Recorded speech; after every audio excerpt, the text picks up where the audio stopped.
What is up, you sexy beasts? Welcome back to another video. If you're here for the first time, we are pumped to have you. My name is Wykie, and this is my channel about all things CrossFit.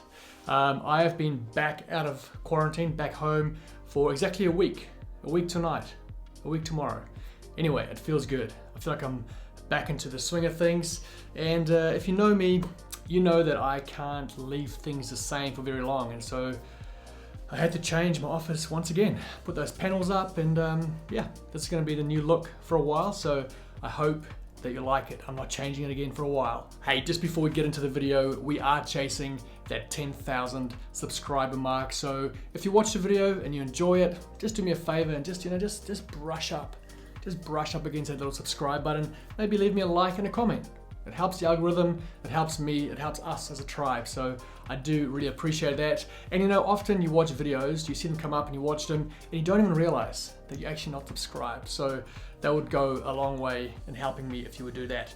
Let's start by talking about the next big competition that's coming up, and that is the Rogue Invitational, I believe October 29th. So still a little while away, but not too far, 8 weeks, 7-8 weeks.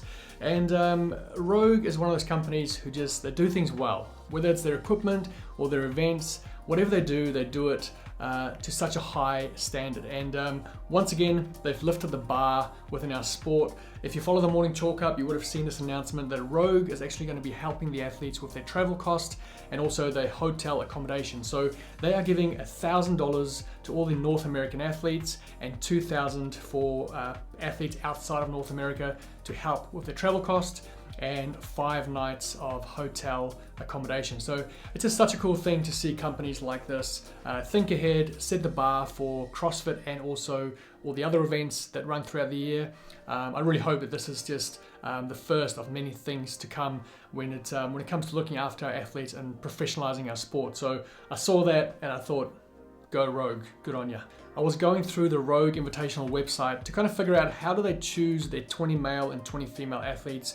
I wondered if they had some form of selection criteria or whether they literally just go off the past CrossFit Games results. And I couldn't see anything on there, whether it's a qualification process or whether it's literally just invite only. But one thing I did see that kind of piqued my interest was this sentence here. It says, the competition will be held in partnership with CrossFit.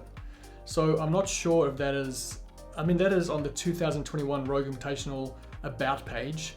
So I'm not sure what involvement CrossFit has or whether that is an old sentence that's accidentally been copy-pasted from previous years when they were actually a sanctional qualifier for the games. But if you have any insights as to whether CrossFit has any involvement in the Rogue Invitational, let me know, because it says here the competition will be held in partnership with CrossFit. Who knows?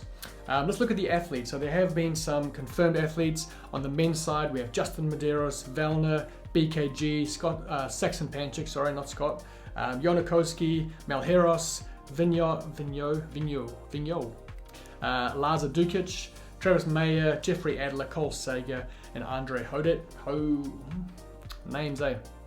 Names are good. I love names. Anyway, those are the male confirmed athletes so far. Really hope we'll see Brent there as well. On the ladies side, I think it's already like 17 names confirmed, so almost a full field. We've got Tia Claire Toomey, Laura Horvath, Annie Thorisdottir, Kristen Holte, Hayley Adams, Gabriella Magalla. No, it's not Magalla, is it? It's Mahala. Is that right? Anyway. Mallory O'Brien, Christy Eramo, Amanda Barnard. I get in my head, when I do these names, I get in my head because I just hate butchering these names. Katrin Davis-Daughter, Danielle Brandon, Emma McQuaid, Helga Daughter. I'm just going to say Helga Daughter. Helga Daughter, Ariel Lowen, Emily Ralph, Sam Briggs, and Carrie Pearce. How good to see Carrie Pearce, even though she didn't compete at the CrossFit Games. Looks like she's been given an invite. It'd be cool to see Bethany Shadbourne in there, actually, to be honest. And I'm pretty sure I saw somewhere, it might have been on the Rogue Stories, that Danny Spiegel is going along as well. So pretty much all the ladies have been confirmed, maybe bar 1 or 2.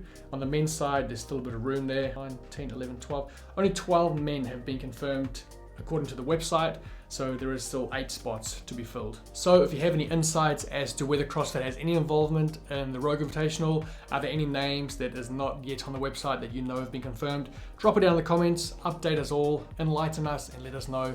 But I'm certainly looking forward to another round of in-person live competition this year with the Rogue.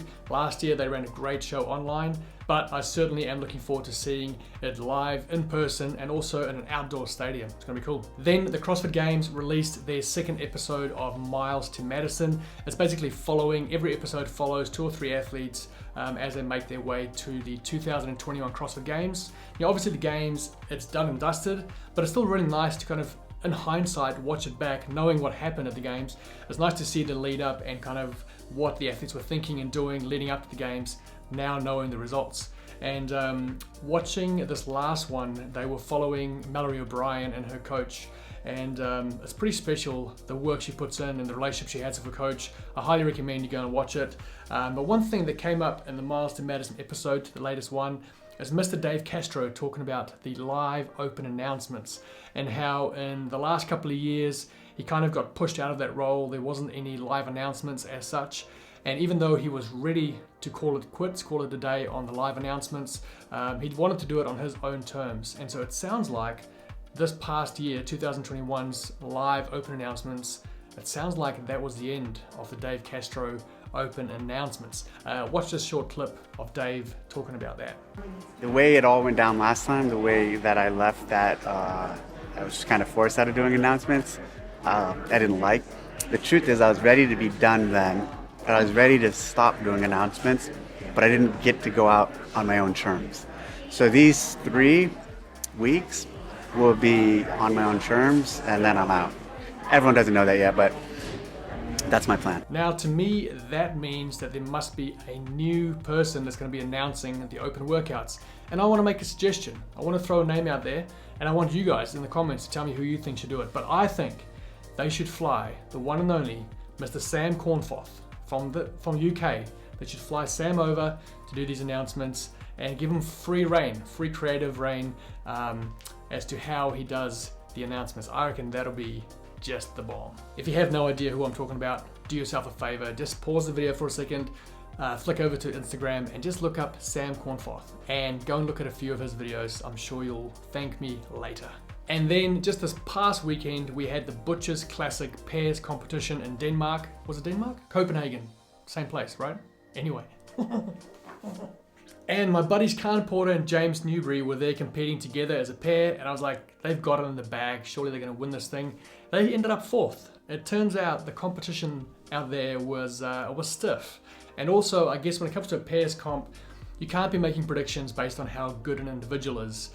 When it comes to actually working with a partner, there's a whole bunch of other dynamics that goes into it other than just your individual fitness. You know, you got to be doing things in a synchronized manner and be able to play to your strengths and carry your partner and all these sorts of things. And the boys did do very well. They started off with a 14th place in event 1, not that great, but then they came back and won event 2, a 7th, a 6th, a 3rd, a 9th, a 8th, another 1st, and a 4th, and then a 6th. So, you know, very consistent kind of top 10 finishes there, bar event number 1. And the 2 boys who won it are the Russian boys, Alexander Ilin, who was actually at the CrossFit Games, but had to withdraw after, I think, 3 events. And then Roman Krinikov, who also qualified for the Games, but couldn't get his visa over. So 2 CrossFit Games level athletes took it out. In fact, I think all 6 men who stood on the podium are Games level athletes, have either been to the Games this past year or in previous years.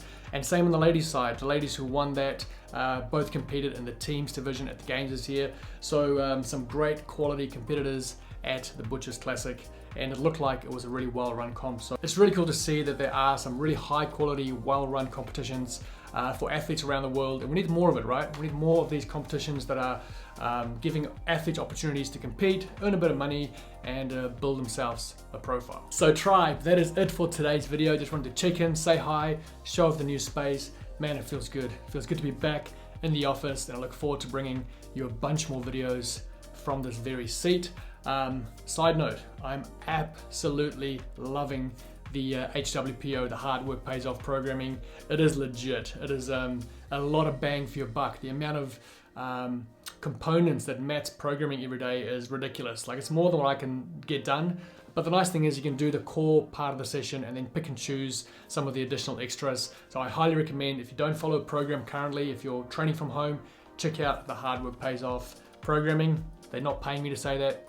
I'm really enjoying it a week in now. So in fact, I'm gonna go train right now. So you stay sexy, keep roaring love. And hey, exciting news. I've got 50 t-shirts, 3 different designs being printed over the next week or 2, and then we're gonna do a photo shoot, and then we're gonna do pre-orders. So we are literally, I say 3 weeks away, 3, maybe 4 at most, to actually showing off the designs and opening up pre-orders for you guys to order your Sexy Beast merch. So I'm peaking. I'm very excited to show you these. They are cool. So that's it.